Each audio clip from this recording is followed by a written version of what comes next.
is the weekly about printing events. Guy Guardian.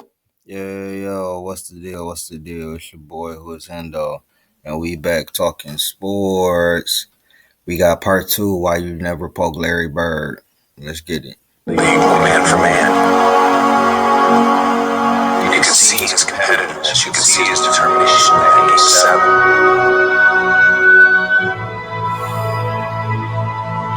I did a reaction to this. Go check it out, man.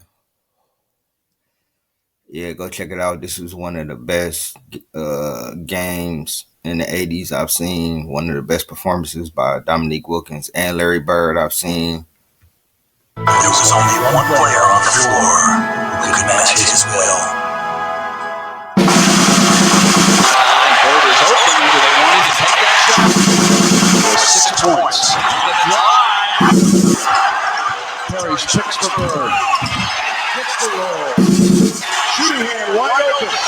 Bird with a very difficult angle into the ball. This is why I say stats are so. I don't want to say they don't matter, but they are misleading as well. And this is why a big reason why I now have Larry Bird on the same level or above LeBron James all time, especially as a scorer. Like, he had more of a mid-range, more of a bag. LeBron was more dominating, you know what I'm saying, in the paint because you can't stop him. But in the mid-range and the three, it's Larry Bird all day. And I remember he only had 12 points going in the fourth quarter. I remember coming down 4. And I remember myself, Larry Bird, and Kevin Willis. I really believe this. The reason why Larry Bird got so hot in that game, in that fourth quarter. Kevin Willis and I and Bird was running down the court, and we were running down the court, and Kevin reached up me, put his hands, and puts his finger in Larry Bird's chest. Said, don't let this so-and-so score and whatnot. Kevin Willis came over and said, don't let him score tonight. Bird standing around. The next time I'm looking at Kevin. What you doing? What are you doing? You know, Bird eyes got like this big. You don't want to win a sleeping giant. He got 12 points. He said, you said what? Don't let me do what? I got something for your ass. Don't play with Larry Bird, bro. Don't play with Larry Bird. I didn't know, I'm going to be real with y'all. I didn't know Larry Bird was really like cut like that until maybe a couple years ago. And I watched Gary Payton, and I'm going to do a video on that. I watched Gary Payton talk about Larry Bird. I think I did do a video on that. Go back and check on that. I'm going to start putting I put a good portion of the videos in playlist. I'm going to put the rest of the videos in the playlist as well. But I watched a Gary Payton story of him talking about Larry Bird and how he really was trash talking niggas and how he really like didn't play. Like, he didn't take disrespect lightly. Don't wake him up. Are you crazy? Let him stay asleep. Yes. What you doing? You don't wake up a sleeping giant. His eyes, you know, it's like his eyes got this big. I look at him, what are you doing? And from that. Also, Larry Bird, bro, had one of them shots like Nikola Jokic that it was very hard to block.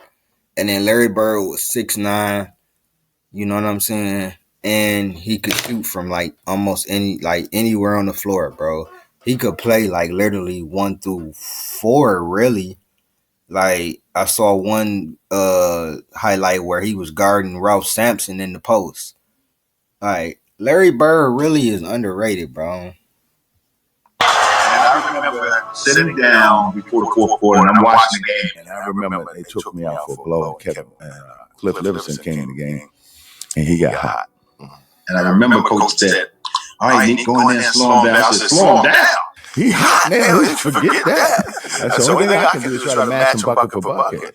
That's what turned out one of the greatest fourth quarters ever. So we're playing, the ball goes up. You know how you clear space, you get that rebound every day. You're not even worried about it. So I push it, I go up to get it. And all of a sudden, man, there's just a force all over my shoulder. He grabs it, he dumps it, you know, short shorts, right here.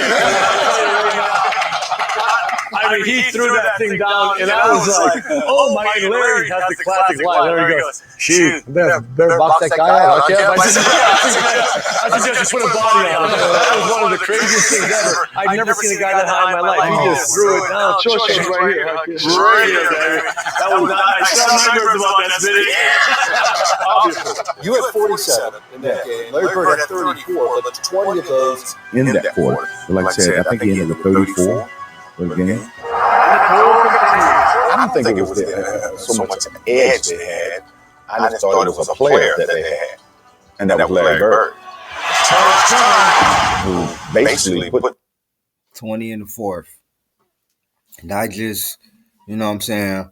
Listen, as much as y'all don't like it, it's how you score, bro. Like, it's how you score, for real. Larry Bird, bro, was a perimeter player who also could play in the paint. And 20 points, he had 12 points going through three quarters and ended with 34. That's what you call showing up in the motherfucking clutch. That's what you call that, bro. put the team on his shoulders in that fourth quarter. This year, Bunny Slope will undergo a complete rebranding. This weekly time. I The Celtics are ahead of the Atlanta Hawks. 84-82. Will return to the Garden. Make it easier for him to bring the ball up. Bird now cuts free. To the defense. Tied at 88. With Bird, he's pulling out. Bird attempting to correct three. Stays with it and foul.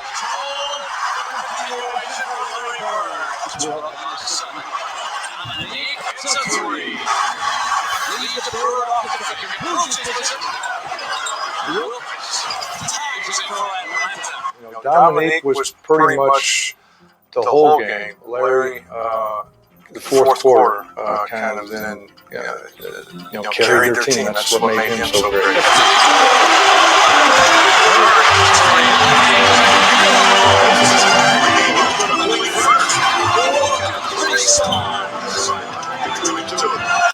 And then it's the type of shots he hitting too. Left hand layups, mid-range jumpers, 3-pointers, then Dominique Wilkins on the other end. You know what I'm saying? Mid-range, 3-pointers, great dunks.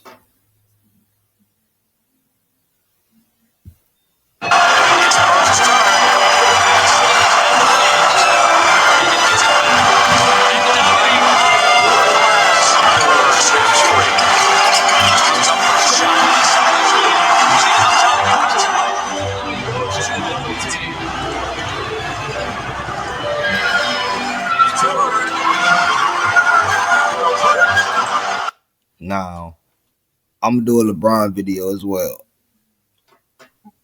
I'm going to do Larry Bird versus LeBron. And you tell me who's the better scorer, bro. Who can score in more ways?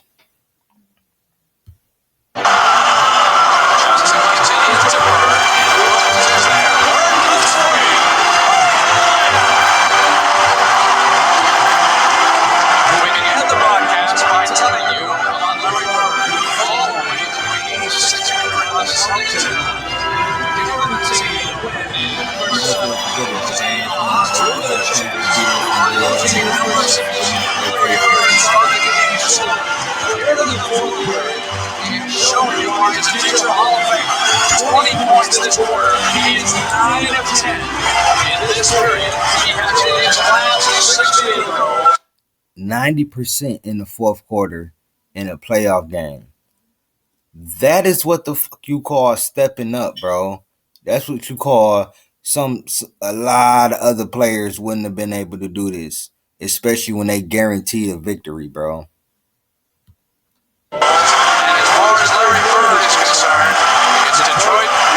Get the ball Larry and let him make the read, because if they come double, he's going to make the right play. And the game wasn't that complicated for him. I mean, he made some tough shots. Like I said, some left-handed running hooks. you know, and again, he wasn't feeling great at that time of the year, at that moment. And to watch him just gut it out and just to will his body to even finish that game, let alone score 20 in the fourth quarter of Game 7 is mind-boggling. Larry Bird that night was, listen, it was unbelievable. And it was so clutch. Nick was just as clutch that night. Just that Larry in the fourth quarter was unstoppable. To slow him down, he was so hot that I think one of the shots he hit was a left-handed three. That's when you know a guy's in the zone. 40,000. Listen, I don't think Dominique Wilkins get the love he deserves either. Like, he put up 47. It's just that Larry Bird put up more points in that quarter. He was just like on another level. Like, Man, he was doing a little bit of everything. I don't know really what he was doing in that fourth quarter. Situations than any I told you about each and every one, right? You talk about Larry Bird saying someone's got to lose this game. When did he say that to you? Early in the fourth or late in the fourth? No, this was late in the fourth quarter.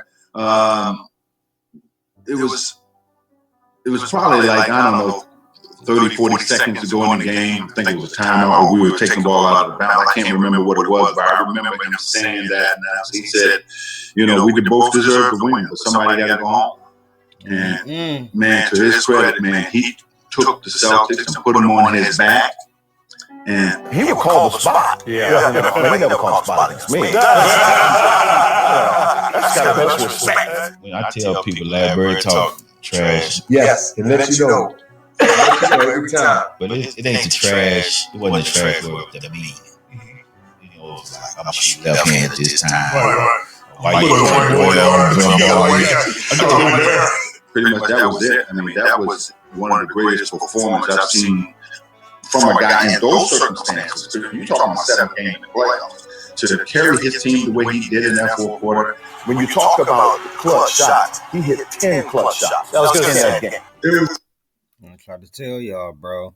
Larry was a bad boy. It's crazy too because it's rare in the game. You feel like, you know, you guys have been in games where after the game, people say, man, that was the most amazing game, but you were in it. And you were like, you know, I didn't feel that. I knew it was a good game. Right. That was one of the few games I was saying, no, this was a hell of a game right now. It was a hell of a game. You know? Absolutely. Yeah. He's like poetry in motion. I mean, he knew how to play the game before you even got to him. And it was a shootout in the fourth quarter. It came down to the last shot. One left to ponder what might have been. The other to lead. If you did enjoy the video, hit that like button if you want to support the channel. And here are 2 new videos I think that you will also enjoy. So That was Larry Bird. Now, why you never poke Larry Bird? One of the greatest players of all time, bro. To me, a top 10 player of all time. Really top. I got him top 5 now. So you let me know what you think, man. This been Who is Hendo. I'm out. Peace.